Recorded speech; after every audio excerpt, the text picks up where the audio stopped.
Why did no one see what was right in front of them? She stepped into the training yard wearing a faded t-shirt and carrying a worn backpack. Her hair was tied low. Simple. Plain. Nothing about her screamed soldier. Nothing about her screamed anything at all. The recruits laughed. Someone muttered, "Army takes backstage volunteers now." Another voice, sharper, crueler, "Did supply crew get lost?" Olivia Mitchell didn't respond. She just stood there, hands in her pockets, watching the chaos of the NATO training camp like she was waiting for a signal only she could hear. Nobody would have guessed she came from one of the wealthiest families in the country, raised in a world of private tutors, gated estates, the kind of privilege that opens doors before you even knock. But Olivia didn't carry that world with her. No designer labels, no polished nails, just a plain face and clothes that looked like they'd been washed 100 times. Her boots were scuffed, her backpack held together by a single stubborn strap. She'd rolled in that morning in a beat-up pickup truck, paint chipped, tires caked with mud from some back road, the kind of vehicle that looked like it had one more trip left in it before it gave up entirely. It wasn't just her look that set her apart, it was her stillness, the way she stood apart from the noise, like she was observing something the rest of them couldn't see. The first day was a gauntlet. Captain Harrow, the head instructor, was a mountain of a man, voice like thunder, the kind of voice that could stop a riot or start one. He paced the yard, sizing up the cadets, his eyes sharp, calculating. Then they locked on Olivia. "You," he barked, pointing a finger. "What's your deal? Supply crew get lost." The group snickered. Someone in the back whispered loud enough for everyone to hear, "Gender quota right." A girl named Tara stood near the front, sharp blonde ponytail, smile that didn't reach her eyes. She leaned to the cadet next to her. "Bet she's here to check a box."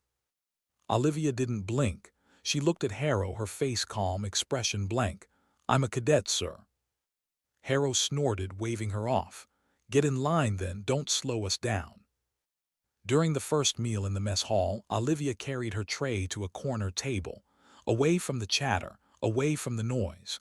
The room buzzed with recruits swapping stories, their voices loud, their egos louder, pride dripping from every word. A guy named Derek spotted her sitting alone, lean, cocky, buzzcut that looked fresh. He grabbed his tray, strutted over, and dropped it on her table with a clatter. "Yo, lost girl," he said, loud enough for nearby tables to turn. "This ain't a soup kitchen. You sure you're not here to wash dishes?" The group behind him erupted, laughter cruel, performative. Olivia paused, her fork halfway to her mouth. She looked at him. "I'm eating." Her voice was steady, flat, like she was stating a fact. Derek leaned in, smirking. "Yeah, well, eat faster. You're taking up space real soldiers need." He flicked her tray. A spoonful of mashed potatoes splattered onto her shirt. The room howled. Olivia wiped the mess with a napkin, her hands slow, deliberate, her eyes never leaving her plate. Then she took another bite, like he wasn't even there, like his entire existence didn't register. Derek's smirk faltered, just for a second, but he turned back to his group, laughing louder to cover it. Warm-ups were a test of endurance, push-ups until your arms shook, sprints that burned your lungs, burpees in the dirt under a blazing sun. The kind of physical hell designed to break you before the real training even started. Olivia kept pace, her breathing steady, but her shoelaces kept slipping loose. They were old, frayed, barely holding her boots together. During a sprint, a guy named Lance jogged up beside her. Lance was the group's golden boy, broad-shouldered, grin that said he'd never lost at anything, the kind of confidence that comes from always being chosen first. "Yo, thrift store," he called, loud enough for the whole line to hear. "Your shoes giving up, or is that just you?" Laughter rippled through the group. Olivia didn't respond. She knelt, retied her laces with quick, precise fingers, then she stood. As she did, Lance bumped her shoulder, hard. She stumbled, her hands hit the mud, Her knees sank into the wet earth. The group howled. "What's that, Mitchell?" Lance said, smirking. "You signing up to clean the floors or just be our punching bag?" Olivia got up, wiped her palms on her pants, and ran on, not a word, not a glance back. The laughter followed her all morning. During a break, Olivia sat on a wooden bench, pulling a granola bar from her bag. Tara sauntered over with two other cadets, her arms crossed, her voice syrupy with fake concern. "Olivia, right," she said. "So, like, where are you even from? Did you, win a contest to be here?" Her friends giggled. One covered her mouth like it was all too funny. Olivia took a bite, chewed slowly, looked up. "I applied." Her voice was flat, like she was statting the weather. Tara's smile tightened. "Okay, but why?" she pressed, leaning in. "You don't exactly scream elite soldier. I mean, look at your everything." She waved a hand at Olivia's muddy t-shirt, her plain brown hair. Olivia set her granola bar down, leaned forward just enough to make Tara flinch. "I'm here to train," she said, "not to make you feel better about yourself." Tara froze, her cheeks reddening. "Whatever," she muttered, turning away. "Weirdo." The navigation drill was a new kind of hell. Cadets had to cross a forested ridge, map in hand, under a strict time limit. No help, no shortcuts, just you and the terrain. Olivia moved alone, her compass steady, her steps quiet against the pine needles. A group of 4 cadets, led by a wiry guy named Kyle, spotted her checking her map under a tree. Kyle had been vying for Lance's spotlight, eager to prove himself, eager to be noticed. "Hey, Dora the Explorer," he called, his voice cutting through the quiet. "You lost already, or you just out here picking flowers?" His group laughed. They circled closer. Olivia folded her map, her fingers deliberate, and kept walking. Kyle jogged up, snatched the map from her hands. "Let's see how you do without this," he said, tearing it in half and tossing the pieces into the wind. The others cheered. Olivia stopped. Her eyes followed the scraps as they fluttered away. She looked at Kyle, her face blank. "Hope you know your way back," she said. Then she turned and kept moving, her pace unchanged. Kyle's laughter faltered, but his group kept jeering, their voices echoing through the trees. What none of them knew was that Olivia didn't need the map. She'd memorized the terrain the night before, every ridge, every water source, every path that wasn't marked. She reached the checkpoint first, alone, silent, while Kyle's group got lost for 3 hours and had to radio for extraction. The rifle disassembly drill came that afternoon, and it was a wake-up call. The cadets had 2 minutes to take apart an M4 carbine, clean it, and reassemble it. Most struggled, their fingers fumbling with the pins, swearing as parts slipped. Lance finished in a messy 1 minute 43 seconds, grinning like he'd aced it. Tara scraped by at 1:59, her hands shaking as she snapped the last piece in place. Then Olivia stepped up. She didn't rush, didn't hesitate. Her hands moved like they were following a script, pin out, bolt free, parts laid out in a perfect grid. 52 seconds, not a single mistake. Sergeant Polk, the instructor, stared at the timer, then at her. "Mitchell," he said, his voice low, "where'd you learn to do that?" Olivia wiped her hands on her pants, stepped back. "Practice." Her eyes stayed on the ground. The training screen played a slow-motion replay, every move clean, no wasted motion. A lieutenant nearby muttered to Polk, "Her hands didn't shake, that's Special Forces steady." Lance overheard. He scoffed. "So she can clean a gun," he said, loud enough for Olivia to hear. "Doesn't mean she can fight." But during the break, a quiet cadet named Elena, who'd been watching Olivia closely, slipped her a spare map from her own kit. "You'll need this," Elena whispered, her eyes darting to make sure no one saw. Olivia took it, nodded once, tucked it into her bag without a word. Whispers started after that. A few cadets glanced at her during the next break, trying to piece her together, trying to make sense of what they'd seen. But most still laughed, most still mocked, because 52 seconds with a rifle wasn't enough to change minds that had already decided who she was. What happens when silence becomes the loudest weapon in the room?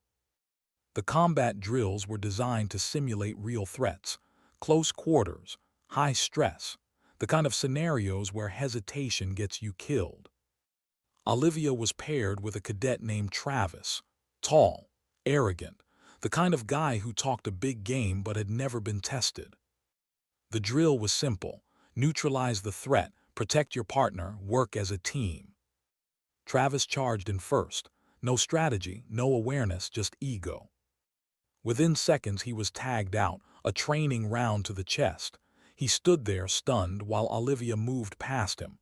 Smooth, efficient. She cleared the room in under 30 seconds, every threat neutralized. The instructor, Sergeant Cole, watched from the observation deck, his arms crossed, his expression unreadable. "Mitchell," he called. "Again, same drill, solo this time." Olivia nodded, stepped back to the start line. She ran it again, faster, cleaner, 22 seconds. Cole didn't say anything, just wrote something on his clipboard and walked away. Travis, still standing in the kill zone, muttered loud enough for others to hear. Lucky shots. But the cadets who'd been watching from the sidelines weren't laughing anymore. They were quiet, thoughtful. Some of them were starting to wonder. That night in the barracks, Tara sat on her bunk scrolling through her phone. She found a video someone had posted, Olivia running the drill, the way she moved, the way she anticipated every angle. Tara watched it 3 times, then she put her phone down, stared at the ceiling, and felt something she wasn't used to feeling. Doubt. The hand-to-hand combat training was brutal. No pads, no safety nets, just controlled aggression and technique. Lance was in his element. He'd been training in MMA since high school, won tournaments, had the medals to prove it. When it was his turn to spar with Olivia, he grinned. "Try not to cry, Mitchell," he said, loud enough for the crowd to hear. The group laughed, phones came out. This was going to be entertainment. The instructor gave the signal. Lance moved first, fast, aggressive, a jab followed by a low kick. Olivia sidestepped, her movements minimal, efficient. Lance swung again, harder this time. Olivia ducked, pivoted. Her hand shot out, grabbed his wrist, and in one fluid motion she had him on the ground, his arm locked, his face pressed into the mat. The crowd went silent. Lance struggled, tried to break free, but Olivia's grip was ironclad. "Tap out," the instructor said. Lance's face went red, his pride screaming at him not to give in, but his shoulder was about to dislocate. He tapped. Olivia released him immediately, stepped back, offered a hand to help him up. Lance slapped it away, got up on his own, his jaw tight, his eyes burning with humiliation. The crowd didn't laugh, they didn't cheer, they just watched as Lance stormed off, his ego shattered in front of everyone. And Olivia, she just returned to the back of the line, her face blank, like nothing had happened. But something had changed, the way people looked at her, the way they whispered when she passed. Who was she? During a night navigation exercise, the cadets were dropped in the woods with nothing but a compass and a flashlight. The goal: reach the extraction point 5 miles away before dawn. Olivia moved through the darkness like she'd done it 1,000 times, her steps sure, her path direct. Kyle, still bitter about the map incident, decided to make things difficult. He and 2 others waited on the trail they knew she'd take. When Olivia appeared, they surrounded her. "Lost again, Mitchell," Kyle said, stepping into her path. Olivia stopped, looked at him, said nothing. "What's the matter?" Kyle pressed. "No map this time either." His friends laughed. Olivia adjusted her backpack. Then she did something unexpected. She stepped off the trail, into the dense brush, into the darkness where there was no path at all. Kyle called after her, "You're gonna get yourself killed out there." But Olivia was already gone, swallowed by the forest. She reached the extraction point an hour before anyone else, sitting on a log, calm, rested, like she'd been on a morning walk. When Kyle finally stumbled in, 3 hours late, covered in mud and scratches, he saw her there. And he knew she hadn't been lucky, she'd been prepared. The breaking point came during a live fire exercise. The drill was simple but dangerous. Move through a course while instructors fired blanks and simulated explosives went off around you. The goal: keep moving, keep your head, don't freeze. Derek, still smarting from earlier humiliations, saw his chance. During the exercise, he deliberately shoved Olivia as they moved through a corridor. Hard. She stumbled, lost her footing, fell. But as she went down, her shirt caught on a piece of exposed metal. The fabric tore down her back. The exercise stopped. Everyone froze. Because there on Olivia's back was a tattoo, not just any tattoo, a black viper, coiled, poised, and beneath it a set of numbers and symbols that meant nothing to most of the cadets. But to the instructors, to the officers watching from the command post, it meant everything. A veteran colonel who'd been observing from the sidelines suddenly stood at attention. His hand snapped to his forehead in a sharp salute. The whole camp froze. Captain Harrow's face went pale. Sergeant Polk took a step back. Even the cadets who'd been laughing moments before went dead silent. Because that tattoo wasn't just ink. It was a mark, a symbol, the covert emblem of Ghost Viper, one of the most classified special operations units in existence. Derek, still standing there with his hands out like he'd just been playing around, looked confused. What is it?" The colonel walked forward, his boots heavy against the ground. He stopped in front of Olivia, who was still on the ground, her shirt torn, her back exposed. "Ma'am," he said, his voice steady but filled with something that sounded like reverence, "I didn't know." Olivia got to her feet slowly. She pulled her torn shirt together as best she could, looked at the colonel, and said nothing. The silence stretched. Then the colonel turned to the cadets, his voice like steel. "This woman," he said, pointing at Olivia, "has done more for this country than any of you will do in your entire careers, and you've been treating her like a joke." His words hung in the air like a verdict. Tara's face went white. Lance, who'd been standing at the edge of the group, looked like he wanted to disappear. Derek just stood there, frozen, realizing he'd made a mistake he couldn't undo. The colonel turned back to Olivia. "Permission to address the unit, ma'am." Olivia shook her head. "Not necessary, Colonel." Her voice was quiet, but it carried. The colonel nodded, saluted again, and walked away. The exercise was over, but something else had just begun. How do you apologize to someone you never truly saw? The camp was different after that. The air felt heavier, the laughter quieter, the bravado gone. Olivia stood at the front of the yard the next morning, her backpack over one shoulder, her torn shirt replaced with a plain black one. She didn't bark orders, didn't raise her voice. She just showed them rifle drills, combat stances, moves that looked simple but took years to perfect. The cadets watched. Some scribbled notes. Others just stared, trying to reconcile the woman in front of them with the person they'd dismissed. Tara sat in the back, her arms crossed, her face pale. She wanted to say something, wanted to apologize, but the words wouldn't come. Because what do you say to someone you've spent weeks tearing down? Lance wasn't there. Word was he'd been sent to medical, then reassigned to a desk job at a base in the middle of nowhere. No one talked about it, but everyone knew. During a first aid drill, Olivia was paired with Derek, the same Derek who'd mocked her in the mess hall, who'd shoved her during the live fire exercise. They had to treat a simulated casualty under time pressure. Derek, eager to prove himself, shoved Olivia aside as she reached for the bandage kit. "I got this," he said, loud enough for the group to hear. You'd probably just make it worse. He fumbled the bandages, wrapped them too loose. Blood seeped through the dummy's fake wounds. The instructor, a medic named Carter, shook his head. You're killing him, cadet. Derek's face went red. He snapped. She distracted me, pointing at Olivia. The group didn't laugh this time. They just watched, uncomfortable, ashamed. Olivia stepped forward, her hands steady. She redid the bandages in seconds, her wraps tight, perfect. Carter nodded, impressed. That's how it's done. Derek stormed off, muttering under his breath, but the group's laughter had turned to murmurs, whispers of guilt.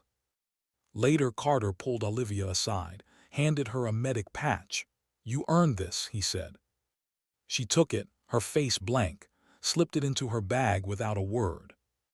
A week later, during a break, an officer approached Olivia. He was young, nervous, clutching a clipboard. Ma'am, he said, his voice low, there's someone here for you.